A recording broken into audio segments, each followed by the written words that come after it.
আসসালামু আলাইকুম। আহমেদ ক্লাসমে আপনাদের সবাইকে স্বাগতম জানাই। আমি ফাহিম।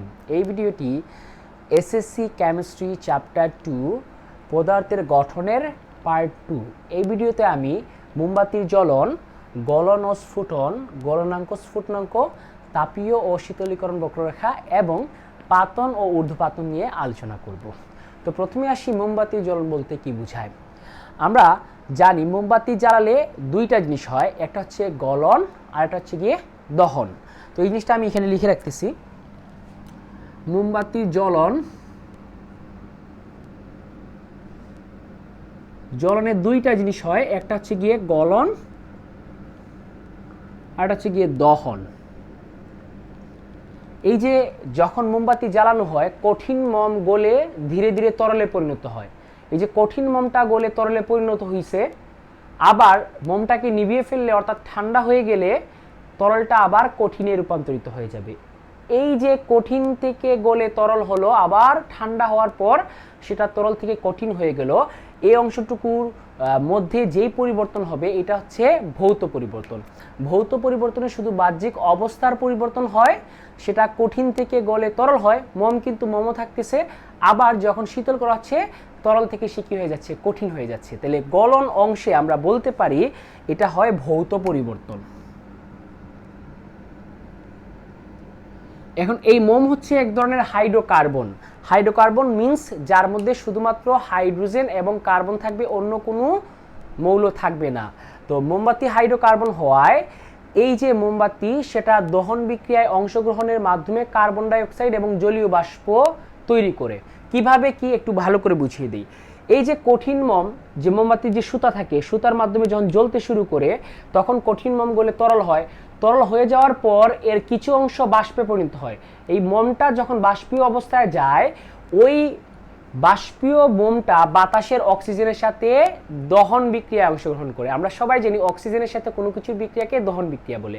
তো এই দহন বিক্রিয়ায় মোমটা সেটা অক্সিজেনের সাথে বিক্রিয়া করে কার্বন ডাই অক্সাইড, জলীয় বাষ্প এবং তাপ শক্তি এবং আলোক শক্তিতে রূপান্তরিত হয়ে যাওয়ার কারণে ধীরে ধীরে মোমটা কি হয়ে যায়, নাই হয়ে যায়। তাহলে আমরা বলতে পারি যেহেতু দহন অংশে তার রাসায়নিক পরিবর্তন হচ্ছে, দ্যাটস মিন আমরা বলতে পারি এটা হচ্ছে গিয়ে রাসায়নিক পরিবর্তন। রাসায়নিক পরিবর্তন। তো এখানে একটা বিক্রিয়া হচ্ছে, আর সকল বিক্রিয়া কি রাসায়নিক পরিবর্তন। তো এই জন্য বলা যায় যে দহন অংশে রাসায়নিক পরিবর্তন হয়। তো বিক্রিয়াটা কিরকম আমরা সবাই একটু দেখে ফেলি। এই যে মোম, সেটা হচ্ছে হাইড্রোকার্বন। সেটা কি করে, বাতাসের অক্সিজেনের সাথে বিক্রিয়া করে কার্বন ডাই অক্সাইড সাথে জলীয় বাষ্প সাথে তাপ ও আলোক শক্তি তৈরি করে। এই জিনিসটা আমরা সবাই জানি। তাহলে দেখেন এই মোমটা হাইড্রোকার্বন দহন বিক্রিয়ায় যখন অংশগ্রহণ করতেছে, যে কোনো হাইড্রোকার্বন দহন বিক্রিয়ায় অলওয়েজ কার্বন ডাই অক্সাইড এবং জলীয় বাষ্প তৈরি করবে। যখন এই দুইটা জিনিস তৈরি হয়ে যাবে তখন মোমটা ধীরে ধীরে নাই হয়ে যাবে।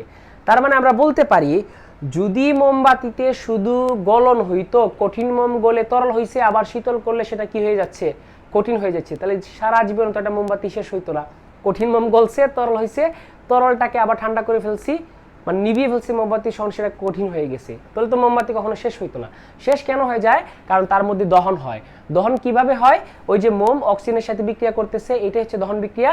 আর দহন বিক্রিয়ার মাধ্যমে সে কার্বন ডাই অক্সাইড, জলীয় বাষ্প এবং তাপ শক্তি এবং আলোক শক্তিতে রূপান্তরিত হয়ে যাচ্ছে, বিধায় সেটা কি হয়ে যাচ্ছে, শেষ হয়ে যাচ্ছে ধীরে ধীরে। তাহলে আমরা বলতে পারি মোমবাতি জ্বালালে দুই ধরনের পরিবর্তন হয়, ভৌত পরিবর্তন হয়, রাসায়নিক পরিবর্তন হয়।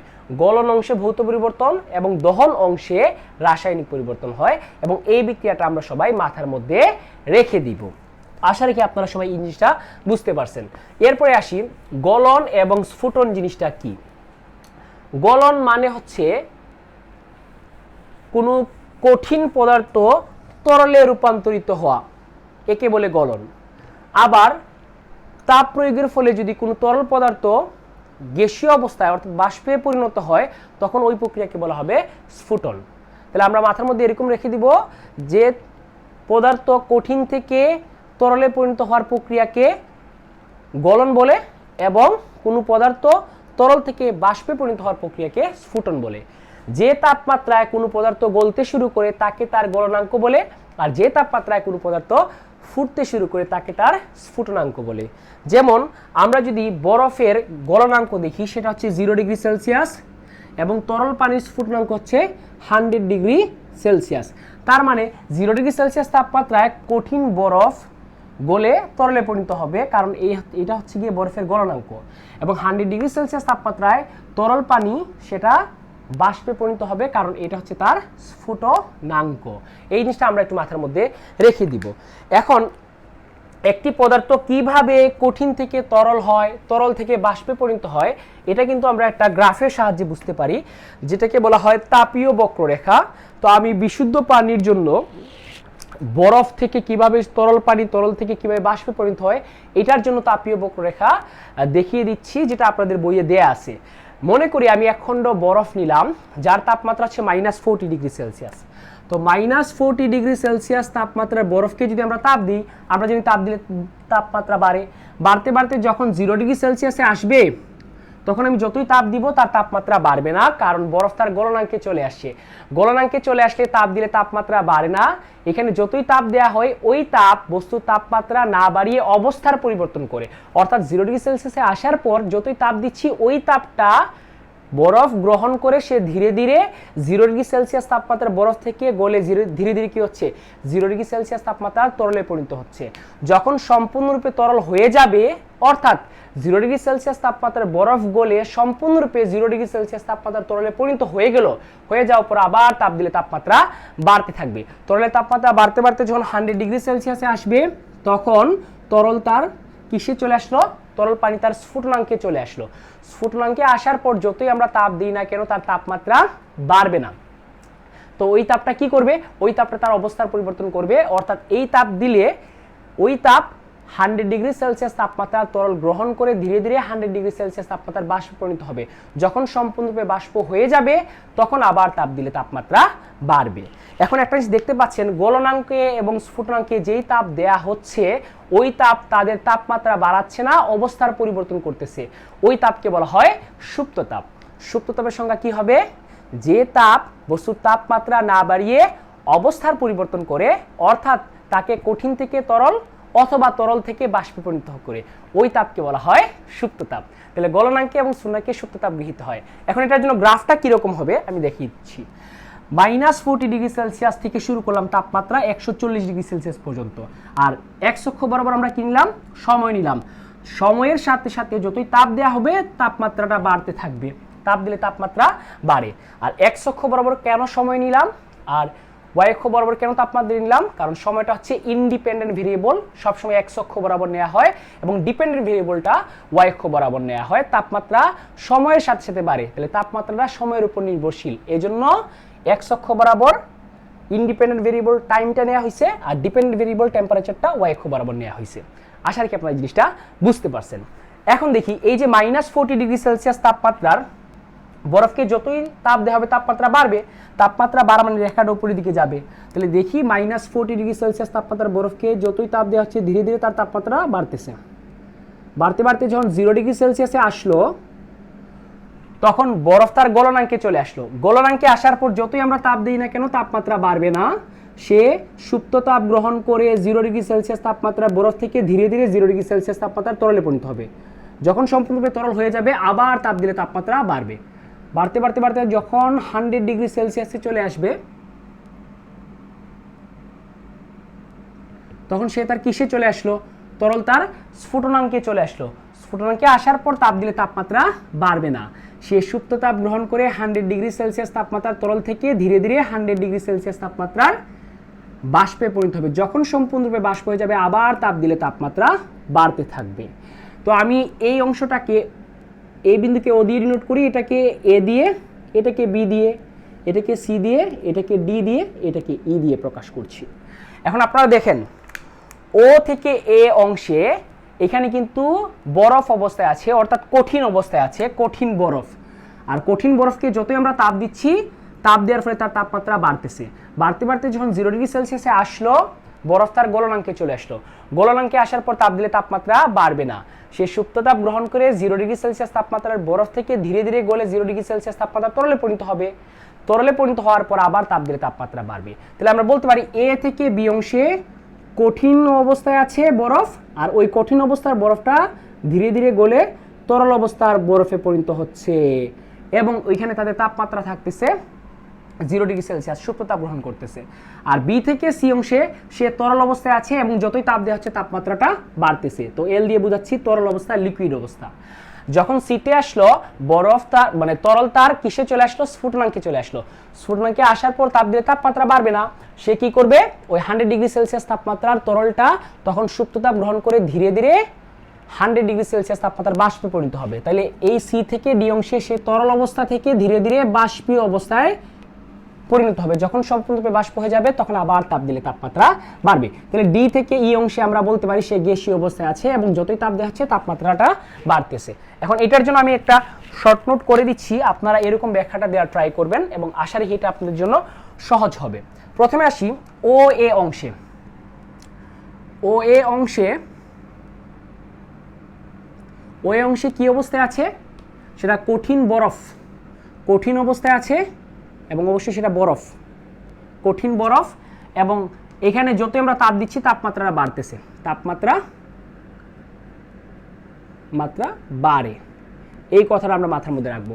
আবার এ থেকে বি অংশে, এ বি অংশে যতই তাপ দেওয়া হচ্ছে তাপমাত্রা বাড়তেছে না, সে কঠিন বরফ থেকে গলে তরল হচ্ছে। তাহলে এখানে লিখতে পারি কঠিন প্লাস তরল, কঠিন প্লাস তরল, দুটার তাপমাত্রা কত, 0 ডিগ্রি সেলসিয়াস।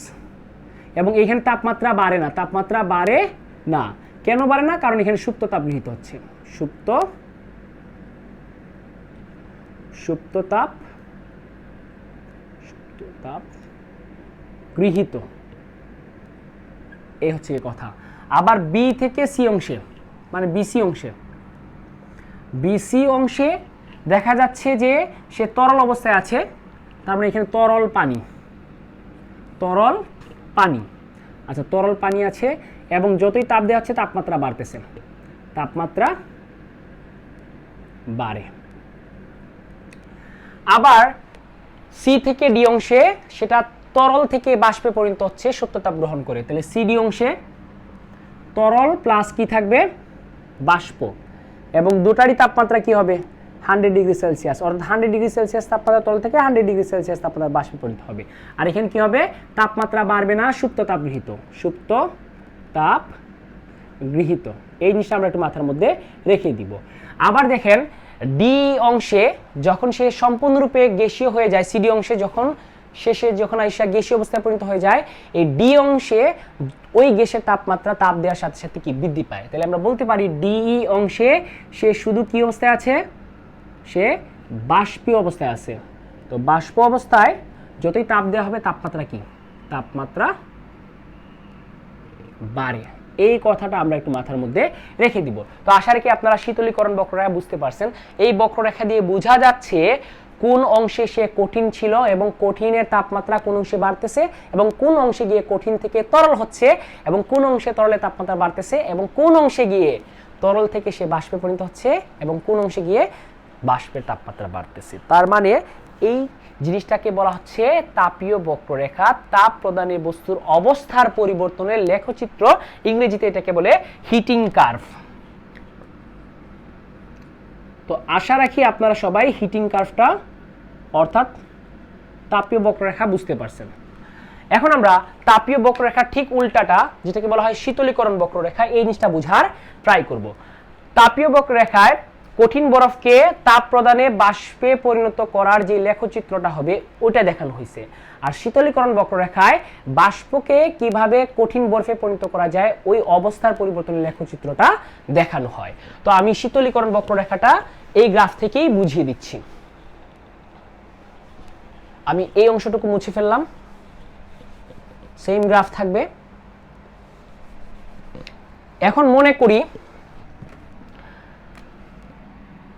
কিছু বাষ্প নেওয়া হলো যার তাপমাত্রা হচ্ছে 140 ডিগ্রি সেলসিয়াস। তো এই 140 ডিগ্রি সেলসিয়াস তাপমাত্রার বাষ্পকে ঠান্ডা করা হলে অর্থাৎ শীতল করা হলে ধীরে ধীরে তার তাপমাত্রা কমবে, কমতে কমতে যখন 100 ডিগ্রি সেলসিয়াসে আসবে তখন তার তাপমাত্রা কমবে না, তখন তাপ কমানোর ফলে সে ধীরে ধীরে 100 ডিগ্রি সেলসিয়াস তাপমাত্রার বাষ্প থেকে ধীরে ধীরে 100 ডিগ্রি সেলসিয়াস তাপমাত্রার তরলে পরিণত হবে। যখন সম্পূর্ণরূপে তরল হয়ে যাবে আবার শীতল করার সাথে সাথে অর্থাৎ তাপমাত্রা কমানোর সাথে সাথে তার তাপমাত্রাটা কমতে থাকবে। কমতে কমতে যখন 0 ডিগ্রি সেলসিয়াসে চলে আসবে অর্থাৎ সে তার হিমাঙ্কে চলে আসবে, তখন যতই আমরা শীতল করি না কেন তার তাপমাত্রা কমবে না। তখন সে 0 ডিগ্রি সেলসিয়াস তাপমাত্রার তরল থেকে ধীরে ধীরে জমাট বেঁধে 0 ডিগ্রি সেলসিয়াস তাপমাত্রার বরফে পরিণত হবে। যখন সম্পূর্ণরূপে বরফ হয়ে যাবে তখন আবার শীতল করে তার তাপমাত্রা কমবে। কমতে কমতে মনে করো -40 ডিগ্রি সেলসিয়াস হলো। তো এই যে কনসেপ্টটা এটা এখন আমরা গ্রাফের সাহায্যে বুঝবো। তো প্রথমে দেখি ওই যে 140 ডিগ্রি সেলসিয়াস তাপমাত্রার বাষ্প ছিল, তো শীতল করার সাথে সাথে তাপমাত্রা কমতেছে, তার মানে রেখাটা নিচের দিকে নেমে যাবে। নামতে নামতে যখন 100 ডিগ্রি সেলসিয়াসে আসলো সে তার অবস্থার পরিবর্তন করবে। এই জায়গায় এসে সে 100 ডিগ্রি সেলসিয়াস তাপমাত্রার বাষ্প থেকে 100 ডিগ্রি সেলসিয়াস তাপমাত্রার কিসে পরিণত হবে, ওই যে সুপ্ত তাপটা বর্জন করে, এখন বর্জন করবে যেহেতু সে বাষ্প থেকে তরল হচ্ছে, বর্জন করে 100 ডিগ্রি সেলসিয়াস তাপমাত্রার তরলে পরিণত হলো। যখন সম্পূর্ণরূপে তরল হয়ে যাবে আবার শীতল করে তাপমাত্রা কমবে।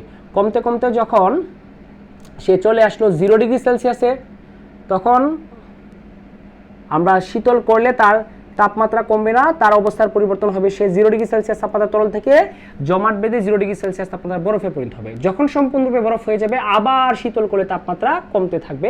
কমতে কমতে মনে করে নিলাম -40 ডিগ্রি সেলসিয়াসে আসে। তো এখানে বলা যায় এইটুক অংশে তার অবস্থা কি হবে, এটাকে আমি এ ধরি, এটাকে বি ধরি, এটাকে সি, এটা ডি, এটা হচ্ছে গিয়ে ই। এ বি অংশে সে গ্যাসীয় অবস্থায় আছে, তাপমাত্রা কমতেছে ঠান্ডা করার সাথে সাথে। বিসি অংশে এই যে গ্যাসীয় অবস্থা থেকে সে কিসে পরিণত হচ্ছে, তরল অবস্থায়। আবার সি, এটাকে ডি ধরি, এটাকে ই ধরি, আর এটা হচ্ছে গিয়ে এফ। তো এই যে সিডি অংশে শীতল করার সাথে সাথে তরলের তাপমাত্রাটা কমতেছে, এখানে তরল অবস্থায় আছে। আবার ডি অংশে তরলটা ধীরে ধীরে ঠান্ডা করার সাথে সাথে জমাট বেঁধে বরফে পরিণত হয়ে যাচ্ছে, অর্থাৎ কঠিনে পরিণত হয়ে যাচ্ছে। আবার ইএফ অংশে ওই বরফের তাপমাত্রা ঠান্ডা করার সাথে সাথে কমতেছে, তার মানে এখানে শুধু কঠিন অবস্থায় আছে। তো এটাই হচ্ছে গিয়ে শীতলীকরণ বক্ররেখা, যেটাকে বলা হয় কুলিং কার্ভ। Cooling curve. তো আশা রাখি আপনারা শীতলীকরণ বক্ররেখা এবং তাপীয় বক্ররেখা বুঝতে পারছেন। এই বক্ররেখাগুলো দিয়ে বোঝা যায় কিভাবে কঠিন বরফ গলে বা কঠিন পদার্থ গলে বাষ্পে পরিণত হয়, আবার উল্টা প্রসেস করলে সেটাকে বলা হবে শীতলীকরণ বক্ররেখা, যেখানে বাষ্প থেকে কিভাবে জমাট বেঁধে সে কঠিনে পরিণত হয়। এই জিনিসটা ভালো করে বোঝা যায় এই গ্রাফগুলোর সাহায্যে। তো আশা রাখি আপনারা পানির জন্য বুঝতে পারছেন, অন্য যে কোনো পদার্থের জন্য সিমিলার জিনিসটা হবে। এখন আমরা আসবো একদম শেষে যে কনসেপ্টটা, সেটা হচ্ছে গিয়ে পাতন এবং ঊর্ধ্বপাতন। প্রথমে আসি পাতন জিনিসটা কি। পাতন হচ্ছে ঘনীভবন প্লাস বাষ্পীভবন, এই দুটা জিনিসের সমষ্টি। ঘনীভবন কি, তরল পদার্থ তাপ প্রদানের ফলে তরল থেকে বাষ্পে পরিণত হওয়ার প্রক্রিয়াকে বলে ঘনীভবন। আবার যদি আমরা বাষ্পকে শীতল করি, ওই বাষ্প থেকে তরলে পরিণত হওয়ার প্রক্রিয়াকে বলা হচ্ছে বাষ্পীভবন। তাহলে একটা জিনিস আমরা মাথার মধ্যে রাখবো, না জিনিসটা আমি একটু মনোযোগ দিয়ে বোঝানোর ট্রাই করি যে বাষ্পীভবনটা কি। বাষ্পীভবন হচ্ছে গিয়ে তাপ প্রদানের ফলে সেটি তরল থেকে বাষ্পে পরিণত হওয়া, এটা হচ্ছে বাষ্পীভবন। আর আমরা যদি বাষ্পকে ঠান্ডা করি, সেটা বাষ্প থেকে তরলে পরিণত হওয়া, এটাকে বলা হচ্ছে ঘনীভবন। আর এই ঘনীভবন এবং বাষ্পীভবনের সমষ্টিটি হচ্ছে পাতন। তাহলে আমরা পাতনকে এরকম বলতে পারি, তাপ প্রদানে তরল থেকে বাষ্পে পরিণত হওয়া এবং বাষ্পকে শীতল করার ফলে বাষ্প থেকে তরলে পরিণত হওয়ার প্রক্রিয়াকে বলা হচ্ছে পাতন। এই জিনিসটা আমরা একটু মাথার মধ্যে রেখে দিব। এরপর হচ্ছে ঊর্ধ্বপাতন। ঊর্ধ্বপাতন জিনিসটা কি, আমরা জানি সাধারণত পদার্থকে তাপ দিলে সেটা কঠিন থেকে তরল হয়, তরল থেকে বাষ্প হয়। কিছু পদার্থ আছে যে সকল পদার্থকে তাপ দিলে সেটা কঠিন থেকে সরাসরি তরলে পরিণত না হয়ে সরাসরি বাষ্পে পরিণত হয়। আবার বাষ্পকে ঠান্ডা করলে সেটা বাষ্প থেকে সরাসরি কঠিনে রূপান্তরিত হয়। ওই সকল পদার্থকে বলা হয় উদ্বায়ী পদার্থ এবং ওই প্রক্রিয়াটার নাম হচ্ছে ঊর্ধ্বপাতন। তাহলে বলা যায় যে সকল পদার্থকে তাপ দিলে সেটি কঠিন থেকে সরাসরি বাষ্পে পরিণত হয় এবং বাষ্পকে ঠান্ডা করলে সেটা বাষ্প থেকে সরাসরি কঠিনে রূপান্তরিত হয়, ওই সকল পদার্থকে বলা হয় উদ্বায়ী পদার্থ। আর এবং ওই প্রক্রিয়াটার নাম হচ্ছে ঊর্ধ্বপাতন। তো উদ্বায়ী পদার্থ কি কি আছে একটু উদাহরণটা আমরা একটু ভালো করে দেখে নিই। উদ্বায়ী পদার্থ কি কি, কিছু জিনিস আমি লিখে দিচ্ছি। প্রথমে নিশাদল, 2 কর্পূর,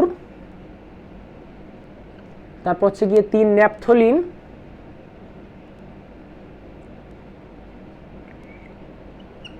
4 কঠিন কার্বন ডাই অক্সাইড, তারপর হচ্ছে গিয়ে 5 অ্যালুমিনিয়াম ক্লোরাইড। এই প্রত্যেকটাকে যদি তাপ দেওয়া হয় সেটা কঠিন অবস্থা থেকে সরাসরি কিসে রূপান্তরিত হয়ে যায়? বাষ্পে রূপান্তরিত হয়ে যায়, এবং ওই বাষ্পকে ঠান্ডা করলে সরাসরি কি হয়ে যায়? কঠিন হয়ে যায়। আরেকটা আছে সেটা হচ্ছে গিয়ে আয়োডিন। তো আমরা বুঝে গেলাম উদ্বায়ী পদার্থ কোনগুলা, এবং উদ্বায়ী পদার্থের যে প্রক্রিয়াটা ওটাকে বলা হচ্ছে কি? ঊর্ধ্বপাতন। এখন একটা জিনিস বলে দিই, ঊর্ধ্বপাতনের জন্য তাপীয় বক্ররেখা এবং শীতলীকরণ বক্ররেখা কি হবে সেই জিনিসটা আমরা একটু মাথার মধ্যে রেখে দিব। সবাই মনোযোগ দিয়ে প্রথমে তাপীয় বক্ররেখা মনে করি। একটি উদ্বায়ী পদার্থ নিলাম, তার x ডিগ্রি সেলসিয়াস তাপমাত্রা এসে অবস্থার পরিবর্তন হয়। তো প্রথমে সে কঠিন অবস্থায় থাকবে, যতই তাপ দেওয়া হবে তার তাপমাত্রা বাড়বে, বাড়তে বাড়তে যখন x ডিগ্রি সেলসিয়াসে চলে আসলো, এখন আর তাপ দিলে তাপমাত্রা বাড়বে না, সে তার অবস্থার পরিবর্তন করবে। সে ওই x ডিগ্রি সেলসিয়াস তাপমাত্রার কঠিন পদার্থ থেকে সে x ডিগ্রি সেলসিয়াস তাপমাত্রার বাষ্পে পরিণত হবে, কারণ উদ্বায়ী পদার্থ কঠিন থেকে বাষ্প হয়ে যায়। বাষ্প হয়ে যাওয়ার পর সম্পূর্ণরূপে আবার তাপ দিলে তাপমাত্রা বাড়বে।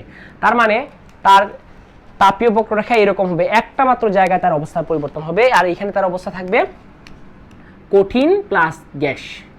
এখানে হচ্ছে কঠিন আর এখানে হচ্ছে গ্যাস। আর এর শীতলীকরণ বক্ররেখা কি হবে? এখন যদি আমরা ওই যে তার বাষ্পীয় অবস্থাকে যদি ঠান্ডা করি, তাহলে x ডিগ্রি সেলসিয়াস তাপমাত্রা আইসা ঠান্ডা করলে, শীতল করলে x ডিগ্রি সেলসিয়াস তাপমাত্রা আইসা তার অবস্থার পরিবর্তন হবে। সে x ডিগ্রি সেলসিয়াস তাপমাত্রার কঠিন থেকে x ডিগ্রি সেলসিয়াস তাপমাত্রার বাষ্প থেকে শীতল হয়ে x ডিগ্রি সেলসিয়াস তাপমাত্রার কঠিনে পরিণত হবে। যখন সম্পূর্ণভাবে কঠিন হয়ে যাবে তখন আবার শীতল করে তার তাপমাত্রা কমতে থাকবে। তাহলে এটা হচ্ছে গিয়ে তার শীতলীকরণ বক্ররেখা। তার বাষ্পীয় অবস্থাকে আমরা ঠান্ডা করলাম, x ডিগ্রি সেলসিয়াসে আইসা তার অবস্থার পরিবর্তন হবে। সে x ডিগ্রি সেলসিয়াস তাপমাত্রার বাষ্প থেকে ঠান্ডা হয়ে x ডিগ্রি সেলসিয়াস তাপমাত্রার কঠিনে পরিণত হবে। যখন কঠিন হয়ে যাবে তখন আবার শীতল করলে তার তাপমাত্রা কমতে থাকবে। তাহলে বলা যায় এইখানে সে গ্যাসীয় অবস্থায় আছে, এই জায়গায় গ্যাস প্লাস কঠিন, আর এই জায়গায় কি শুধু কঠিন থাকবে। তো এটা হচ্ছে গিয়ে কুলিং কার্ভ উদ্বায়ী পদার্থের ক্ষেত্রে, আর এটা হচ্ছে হিটিং কার্ভ। এগুলা প্রায় এসে থাকে কোয়েশ্চেনে। তো এরকম গ্রাফ দিয়ে কোয়েশ্চেন দিতে পারে। আশা রেখে আপনারা এই টপিকগুলো খুব ভালো করে বুঝতে পারছেন। আল্লাহ হাফিজ।